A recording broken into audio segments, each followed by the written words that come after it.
Hey there, everybody. Welcome to the Arkham Sessions, brought to you by ComicsAlliance. I'm Brian Ward, and with me, as always, is the great Dr. Andrea Letamendi. Hello, Andrea. Hi, how are you doing? I'm doing very well. It's the beginning of a new week, so I'm excited. Lots of cool stuff going to happen, I'm sure.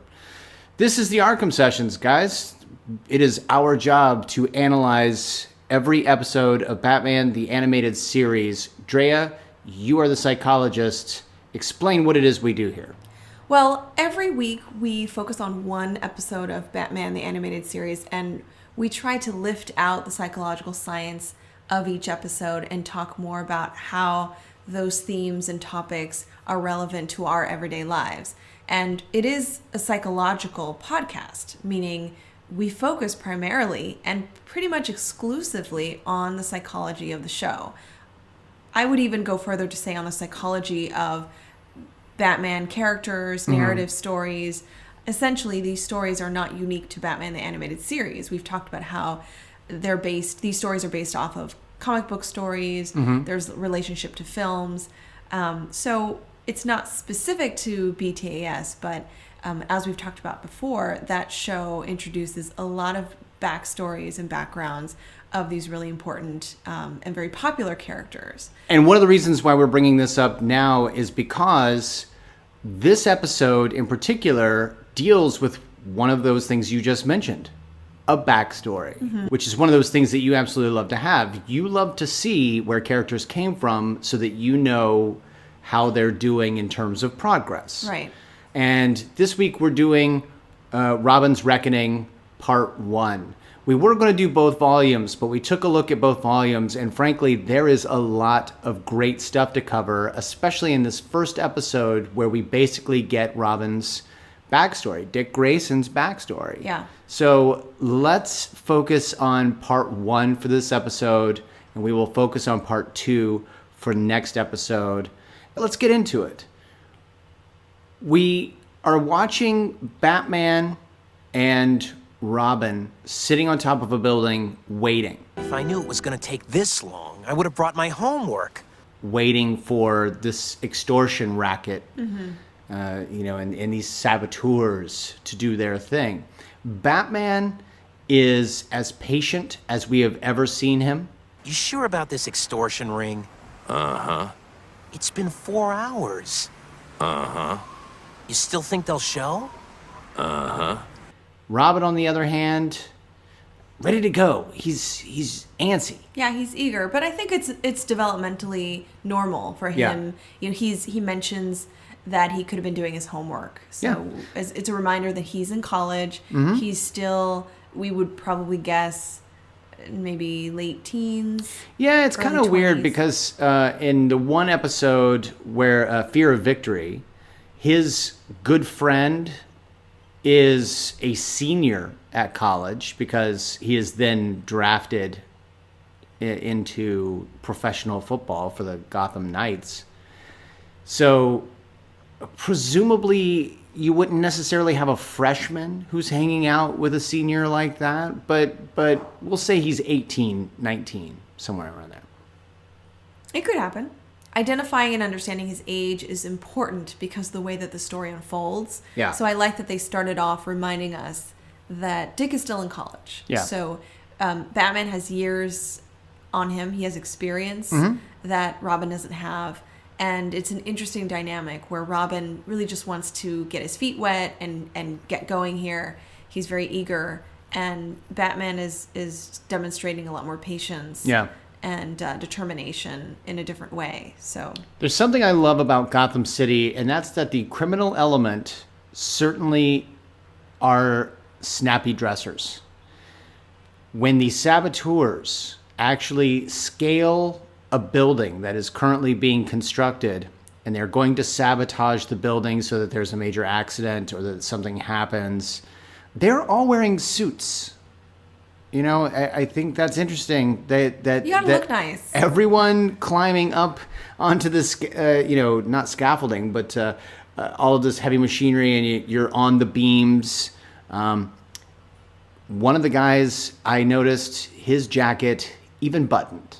So like they are looking good. Bow ties, regular neckties. It could be an indication of their wealth. You don't generally have the wealthy guys up there sabotaging the beams of, you would have your thugs. Well, doing no, that's what I mean. Yeah. That the criminals are really the ones running Gotham City Mm-hmm. to the degree that they're all well off. And even the ones that you're considering to be, the muscle of the operations. They get paid well. Yeah. Let's talk about, this goes back to our previous episode, and that is the Cape and Cowl conspiracy. Batman is once again interrogating with fear, which Yeah. is something we don't see all that often. We've always seen him be intimidating. We've always seen him be someone who is feared. But we rarely see him putting someone's life in jeopardy in order to get information. And that is exactly what he does here after he and Robin both end up having a bit of a sparring match with the criminals. They let a couple of them go, but one of them is left dangling. He's all we need. That guy gives a name. Hey, it's Marin! Billy Marin! This kind of spooks Batman a little bit. He then turns to Robin and says, Let it go. The police can take it from here. which is something that Batman doesn't often say. Right. As we pointed out in the last episode, Batman kind of wants to be Batman. He wants to be able to take down crime by himself. But here he says the police can take it from here, and he actually sends Robin away to get the Batmobile, and we find out that he is actually learning more. All right, scumbucket. It's you, me, and 30 stories. You're gonna tell me exactly what I want to know. We then see Batman and Robin returning home to Wayne Manor in the Batmobile, and Batman drops Robin off, much to Robin's dismay. It's something I have to do alone. So whatever this Billy Marin guy is about, Batman doesn't want Robin to have any part of it. Right. And I think it brings up some tension. Clearly there's something going on, or there has been something going on prior to Billy Marin's, this particular night, where Batman discovers that Billy Marin is involved. Mm-hmm. And so you get a sense that clearly they have perhaps had some disagreements or arguments around Robin's involvement, whether it be Batman protecting him, whether it be Batman, as Robin has said, shutting him out. But Robin he's clearly resentful, and he's starting to feel that way even more. Right. And, it's kind of an interesting dynamic. They're really not getting along. Yeah, so Robin goes to plug in this Billy Marin's name in the computer and finds that it is an alias for none other than Tony Zuko. For those who aren't aware, Tony Zuko is the man responsible for the death of the majority of the Flying Graysons. When I say the majority, I mean everyone but Dick. We see the origin, Dick Grayson not becoming Robin, but we see Dick Grayson losing his parents. We have seen throughout the course of Batman the Animated Series, on several occasions, Bruce's loss of his parents. Mm-hmm. But this is the first time in the few appearances we've had with Robin that he has had a loss in his past. No one's ever really brought it up before. But here we see in, this amazing episode, a fantastic origin story for Dick Grayson. Right. Okay, Dick, you ready? Ready, Dad? The Flying Graysons are bringing up young Dick to be a trapeze artist like themselves. And they are doing a lot of rehearsing. In fact, one circus employee even mentions, That Grayson kid's a real boy wonder. turns out Robin's had this little He's had the nickname for a while. nickname for a while. And we then, as they're leaving, young Dick ends up witnessing this extortionist, Tony Zuko, being kicked out of the circus manager owner's trailer. I run an honest business here. I don't pay two-bit hoodlums protection money. Insurance, Mr. Haley. You know, from accidents? Owner's not having any of it. Sends Zuko away. Zuko is upset about this. And of course, Dick, being the witness, gets a really good glimpse at Tony Zuko. So that night, Zuko can be seen fraying one of the cables to one of the trapeze bars. And as he's leaving and the Graysons are about to take the ring, Dick ends up seeing Tony in disguise walk past them. Hey, that's the guy Come on, honey, we're on. Now, Andrea, this is something I want to talk a little bit more in depth on later, but at this moment, Dick says, that's the guy I saw earlier, and his mother hushes him up, and they take the stage. Mm-hmm. They're about to start this performance is actually for a charity that Bruce Wayne is setting up, that he's funded. Yeah. So it's a very special event. You can see that very important people are there. Bruce Wayne is in the audience. So his parents hush him up a bit. They rush him back onto the stage or to the circus ring. They're really not listening to what he has to say. But if I see someone that I just saw the owner of the circus kicking out and that guy threatening him, and I see that guy clearly in disguise walking past my family, I'm going to do a little more and be like, no, Mom, I'm not going to hush up. I'm probably going to stop her right then and there and say, I saw that guy threaten the circus if we didn't give him money. And by the way, he didn't look like that earlier. I don't know. We'll talk about it a little bit later, but yeah. I'll say a couple things. One is that remember that this is Robin's memory. This is his flashback. We know this because later Batman has his flashback about these events. In knowing that this is Robin's flashback, we have to realize that after experiencing a trauma, your memory for that trauma or for the series of events up to the trauma and even following the trauma may be a little bit inaccurate. Okay. And part of that is because your memory is working against some of these emotional responses that you're feeling. A lot of times when we are the only ones who survive something, we experience survivor's guilt, which I know you've heard of. We experience an incredible sense of rethinking the event. Could I have done something differently? Were these missed opportunities? Could I have saved them? Right. So ultimately, I think that part of this memory is filtered with those feelings of regret and guilt, and the fact that he's thinking back on this and picking up on moments where he could have saved his parents' lives, basically. So there is, I'm not saying it's inaccurate. I'm saying that the way that he's remembering this event could be slightly different, than how it really happened. But as we pointed out in a previous episode, POV, you established that memory isn't nearly as accurate as people like to think it is. Right. So it is possible that he's misremembering. But we'll talk a little bit about that later because he actually brings it up. So the Graysons do, in fact, take the stage. And unfortunately, frayed rope comes unhinged and Mom and Dad fall to their deaths. Dick gets to witness the entire thing as well as the entire audience of the circus. And it's unfortunate. It's a beautifully animated scene where we don't actually see them fall. And it's interesting because it's really horrific, but like you said, we don't see anything. We see we see them performing. We see the frayed rope begin to rip, and then we see Dick's mother meet.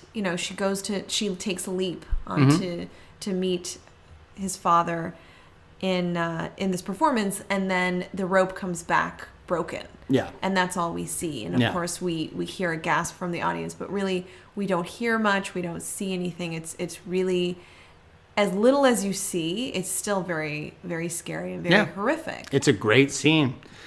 It's followed up by Tintin coming up to, young Gordon, full redhead, but he's got Tintin's little spike going straight up. He doesn't actually have bangs. He's just got a point in the front of his head. But young Gordon, redhead. Well, we knew this. Yeah, we knew Commissioner Gordon was a redhead, but now we get to see him back in his younger adult years, and he's looking quite good. What's you interesting should be very happy about this. I am very happy about it, but it isn't very. I should say it's not very encouraging for me, because let's just say that because of a conversation that Dick has as Batman is dropping Dick off at Wayne Manor, as Batman is dropping Robin off at Wayne Manor, that he basically says, sometimes I have to go out and do things without any explanation to you. Right. And Robin responds, Hey, that line worked great in 6th grade, but in case you hadn't noticed. We'll discuss this later. So around the age of 11, at least he's been hanging out with Bruce Wayne. But let's just say it's 11 years old is when Dick Grayson loses his parents. Mm-hmm. And then we established a couple minutes ago that he's probably 18, 19 now. So let's just say that like 7, 8 years, Gordon went from brilliantly fiery red orange hair to white, to the white that we know now. He's in a very, very high stress position. That is true. That is true. At least he has hair. Well, yeah, and that's there's something to be said about that as well. But Gordon promises to find the culprits. You know, he's compassionate. But what's interesting is that Bruce Wayne steps in and he's particularly compassionate. He asks about Dick's family, if he has any other family members around. He learns that Dick is very close with the circus performers. Yeah. And then that's pretty much his family. But other than that, he has no one. Bruce offers to take Dick Grayson in. Well, and it's because the idea that Tony Zuko would possibly pursue and even harm Dick Grayson. Right. So staying at the circus is probably not a good idea for his safety. But let's talk about his psychology. Would it have been better to keep someone like Dick Grayson at the circus, because we see how torn he is when he has to leave the only family he's really ever known behind? Yeah. Versus living with this stranger? What would you say? You deal with a lot of children now. Yeah. What would you say? It's a tough one, because when he leaves the circus and says his goodbyes, you get a sense that these circus performers are quite close with him. Yeah. They're crying, they're saying all these great things about him, they're clearly going to miss him. So I would assume that he's been with these people since he was born. It's essentially his family. But above that, we're being told that he has a support system, and he's going to be taken away from that support system. Right. So I think realistically, it would have been a bad idea to take him away from that connection or those connections, because we know that in terms of protecting youths from developing serious mental illness, something like post-traumatic stress disorder, depression, anxiety, things like that often follow traumas, that one of the most important things is to stay connected with a strong support system and to identify those people, those friends, family members, neighbors, other individuals that have shown great support and who will continue to give support. So my worry for him is that you've just taken that away from him. Especially since when he goes to Wayne Manor, we see that he doesn't really get to see Bruce all that much. He is, as Alfred says, just aching for some of that attention. Bruce Wayne is constantly going out to have business meetings at night. He isn't around for young Dick Grayson. He is not giving him the companionship that he needs. Well, and Dick thinks that he's on business. And while it's his job to be Batman, I believe that Bruce Wayne is at the core of his efforts to be out every night and not spend time with Dick. He is, I believe, essentially protecting Dick and trying to find the person that murdered his family. Absolutely. And avenging that terrible loss. I think that Batman sees it entirely differently. I don't think that he thinks he's neglecting him. I think he thinks he's trying to do what Dick can't do right now, which is to be Batman. And we see that Dick Grayson is left in Bruce's old room that he had at his age. Something that I noticed is the room itself is incredibly stark. There is little to no decor whatsoever. There might be a little painting there or something, but the bed is just in the center of the room. I mean, it's not even up against a wall or anything like that. It is smack dab in the center of the room, almost an island in this ocean of just nothing. And at least he has a bed. It's not as bad as Frank Miller's All-Star sure. Batman and Robin. Yeah. He's where not he's meant like to in eat some rats dungeon. down in the Batcave. But the room itself has no personality. It's as cold as Bruce is sort of being to Dick personally. I realize that Batman is out there fighting for little Dick Grayson, but Bruce is being particularly cold. Yeah.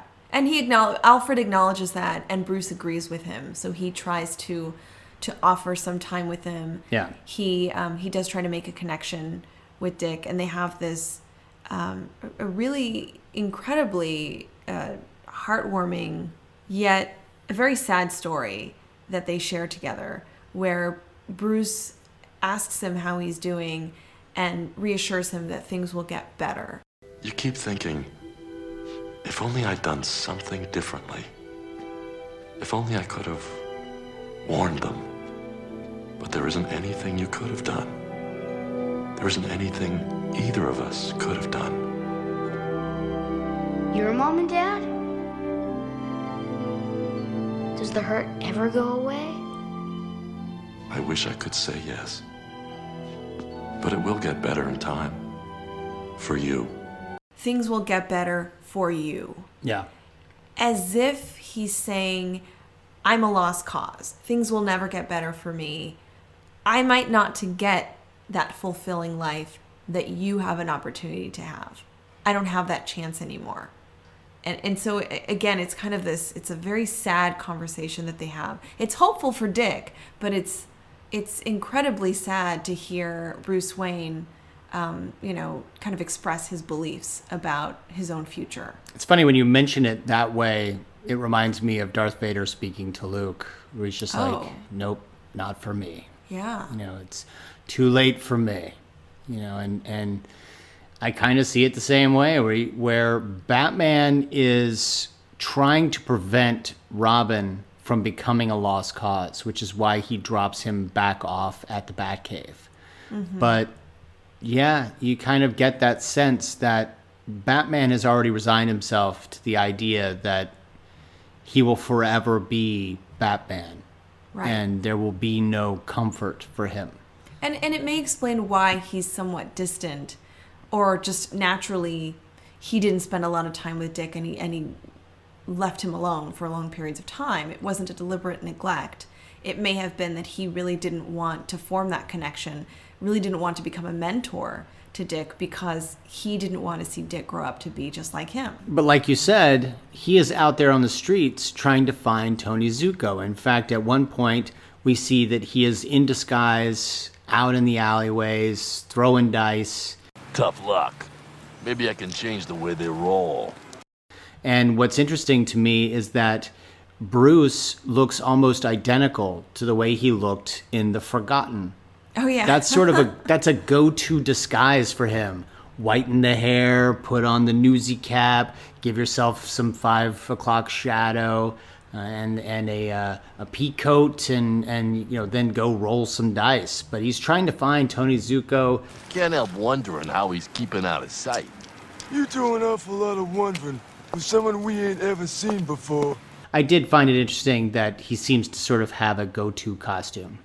No, he might enjoy that. He might enjoy being other people. Yeah. He does, however, find out that Zuko is hanging out at his uncle's place, and that is, of course, at Stromwell's. We've seen Stromwell before.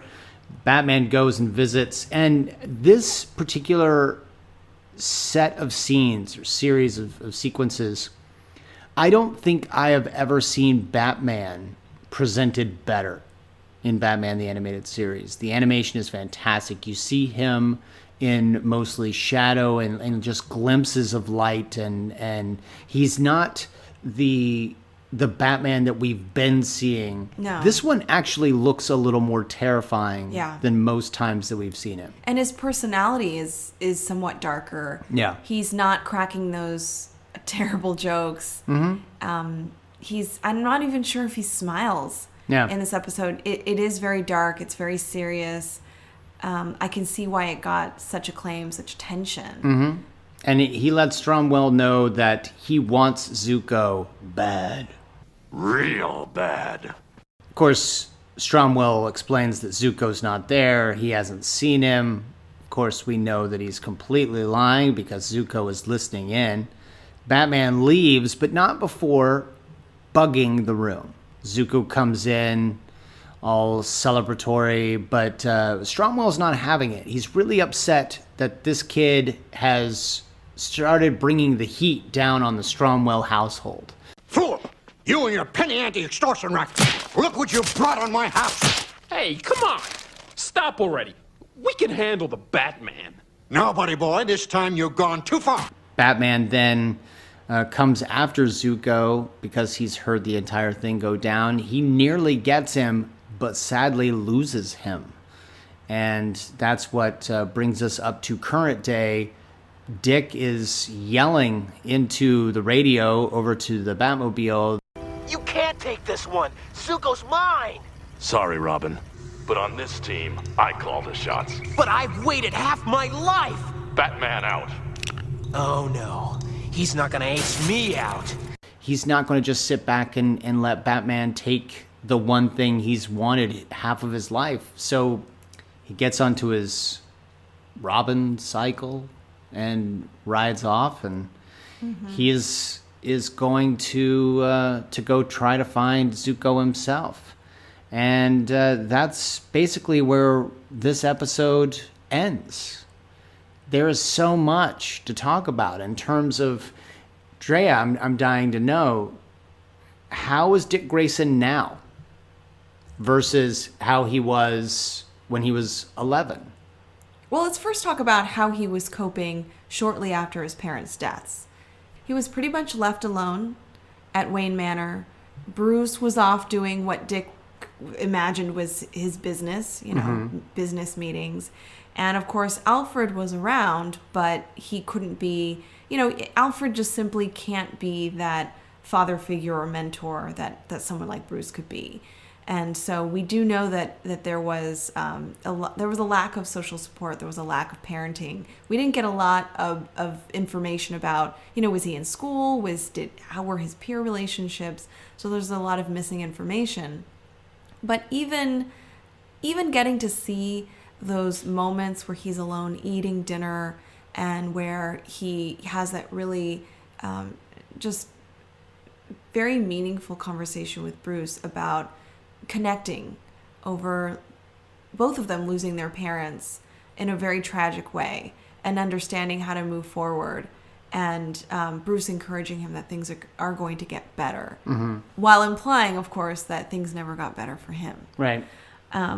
He also encourages him and says that there's nothing he could have done. Yes. Again, it's one of those things where, and I'm glad that you brought it up, because the idea that we're seeing his flashback, his memory, implies that he might be putting a little more on himself than he should be. He's connecting the dots now as a young adult, realizing that's the guy that killed my parents. And so as he's remembering the events, he's almost finding ways that he could have prevented it. And that's a natural thing. You know, the questions like, what could I have done differently? Could I have saved them? What if I had said something? What if I spoke up? I'm cowardly for being quiet. I'm cowardly for not saying something. Those kinds of thoughts. I'm not saying that he remembered it completely and accurately, but we have to remember too, he was 11 years old. Even if he spoke up, what does an 11-year-old say? What did his parents hear? You know, so I think we can sit here and logically say, well, he really could have done something. He saw Tony Zuko. He mentioned something to his parents. Why didn't he do more? And I think that we're just as blaming as he is right now in his you know, guilty, kind of regretful state of mind. Which is totally why I wanted to focus on part one in this particular episode of the podcast, because I feel like we should be in the same mind frame that Robin is. And well, we should understand what his perspective is. And again, this episode is done so beautifully because we can see that he has his own flashback and the way things were according to his memory. And then we have Batman's flashback, which shows him nearly getting the guy and also experiencing regret and guilt for not doing what he should have done and By the way, have done to avenge Robin. Did you notice that in Batman's flashback is when he looks the coolest, the darkest, the most mysterious? Like, this is how Batman sees Batman. He's a little bit different. Yeah, you don't want to see me grumpy. Yeah. You don't want to see me grumpy. So jumping back to your question about how Robin's functioning, you know, back when he was 11 or 12, shortly after his parents' deaths, while we don't have a lot of information, we can see that, sure, he's a very lonely boy. He feels somewhat neglected. He expresses he wants to spend more time with Bruce, but we don't get an indication that there's a lot of other like problematic symptoms going on that we should be really worried about. And I want to be very careful to explain, you know, what happens after a traumatic event like this. We can't deny that he witnessed something that was very horrific to see. I can't imagine a worse childhood trauma to experience than to see your parents be killed. We know from a lot of research, from a lot of clinical experience, and luckily from the experiences and expressions from youths who have sadly similar stories to this, that children are very resilient. And the majority of children who experience something so tragic will bounce back. And I think that it's always a surprising thing for people to hear, but it's really important to state that. Well, the immediate thought from the layperson is simply that child has been traumatized too early, and they will go the rest of their lives, and somehow or another, even if they suppress it, it will come back up in some form or another as they grow old. But you are saying that they are actually surprisingly resilient, more resilient than we expected them to be. And I think our expectation should be around that knowledge that children are as resilient as they are. We know that about 68 to 75% of children under 18 will experience some kind of trauma. Certainly not something to this degree. Not everyone will experience something this horrific and this tragic, but we know that the majority of children will experience a trauma. We've talked about traumas before, but as a reminder, a trauma is an event that includes actual or threatened death or injury. So this could include experiencing it yourself or witnessing someone else experience something like that. So there's no doubt that he experienced what we would consider a traumatic event. Is there an age at which a child can experience a trauma and adequately get over it with time and with counseling or support versus an age at which it becomes a little more difficult? For instance, if Dick Grayson were 5 years old and saw this versus Dick Grayson at 11 years old seeing this? That's a great question. And a lot of factors come into play when we try to predict the outcomes of kids who have experienced traumas. And again, while the majority of kids have experienced a trauma at some point in their life, only about 5% actually develop post-traumatic stress disorder. So that's the full-blown, meeting clinical criteria for post-traumatic stress disorder.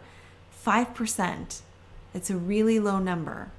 That doesn't mean that kids and adolescents who experience trauma won't have difficulties, right? So they could experience depression. They could experience, feeling unwanted. They could feel lack of positive feelings like joy or pleasure. They could have really bad nightmares or flashbacks.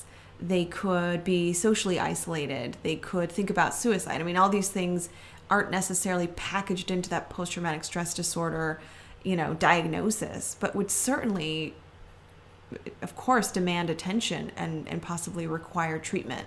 On one side of the coin, I'm saying children are quite resilient. On the other side of the coin, I'm saying, nonetheless, we should really pay attention to how kids are responding and how they're coping after a trauma. And to answer your question, it really depends on what happens. It really depends on what kind of traumatic experience a child has. So for children who are really young, they may experience a sexual-related trauma like sexual abuse, and they may not have a memory of it because they're so young.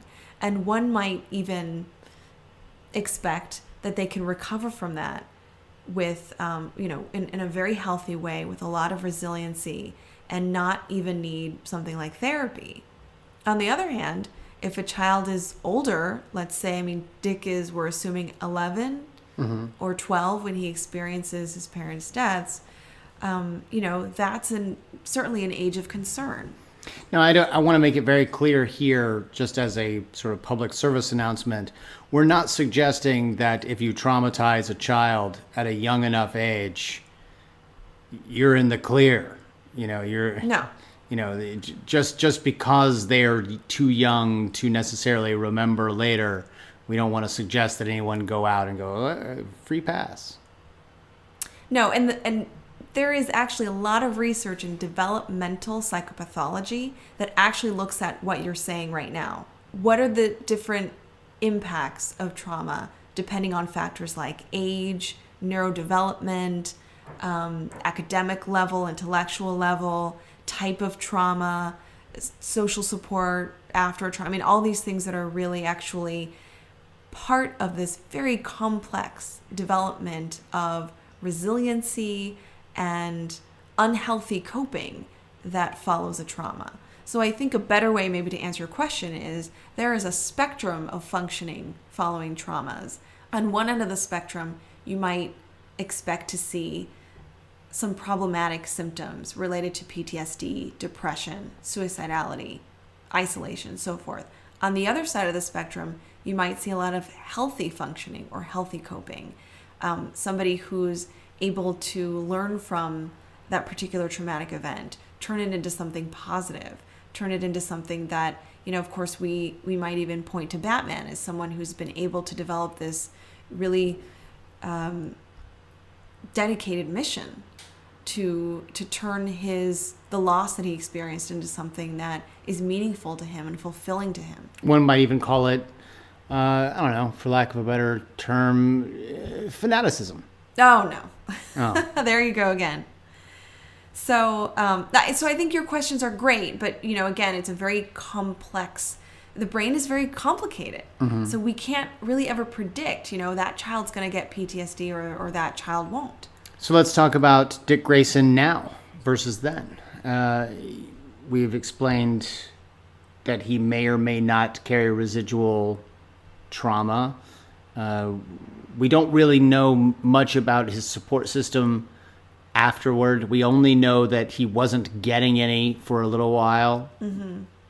Clearly that has changed since then because the two of them are still pretty close. And we have previous episodes of the animated series to show us that he has developed really great peer relationships in college.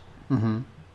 So how is Dick now, especially when the name Tony Zuko comes into play? I think he's justified in wanting to be involved in finding Tony and taking him down. I think that that's not particularly unhealthy for him to have those thoughts. I think it's only natural. And I don't know about, I think Batman trying to shut him off of this and to independently pursue Tony has to do more with his psychology and his own feeling of regret that he initially, like he dropped the ball. He was supposed to do this 10 years ago, and he wasn't able to. So I think this has to do with his own feelings of regret and failure. And I don't know that he understands that Robin needs to be involved in this for him to actually feel that he's done what he could, everything he could, right, to really avenge what happened. Lucky for me, you're such a good conversationalist. There's really nothing that we see here that's necessarily unhealthy in terms of Robin's determination, his level of anger, his level of resentment.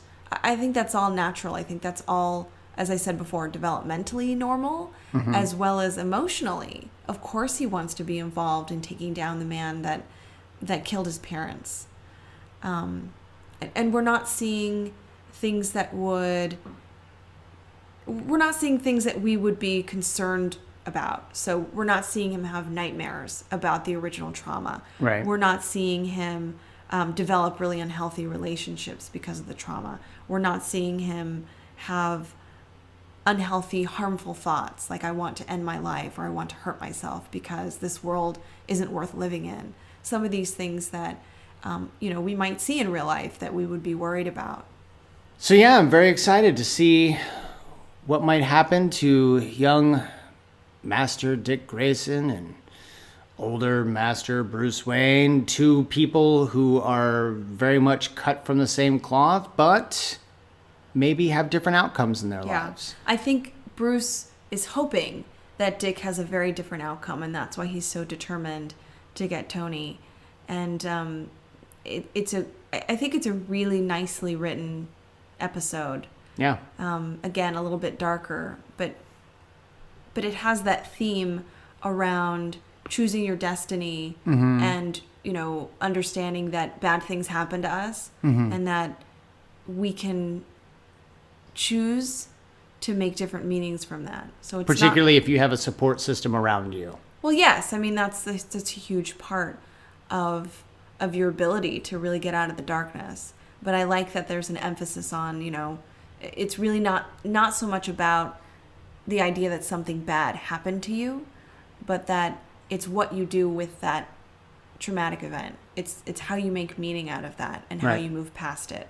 So I'm very excited to get to the second part of this story. Yeah, me too.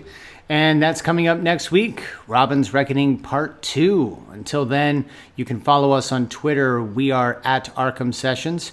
You can drop us an email, arkhamsessions@gmail.com. You can also find me on Twitter. I am at bward028. Drea, where can they find you? I am at Arkham Asylum Doc. You can also find her at her website, underthemaskonline.com. You can even drop her an email there. And we definitely want to hear from you. So if you've got thoughts about this episode, let us hear them. If you've got thoughts or questions about next week's episode, please drop us a line, let us know, and we will certainly address them on next week's show. Until then, I'm Brian Ward. I'm Dr. Andrea Letamendi. And we are the Arkham Sessions.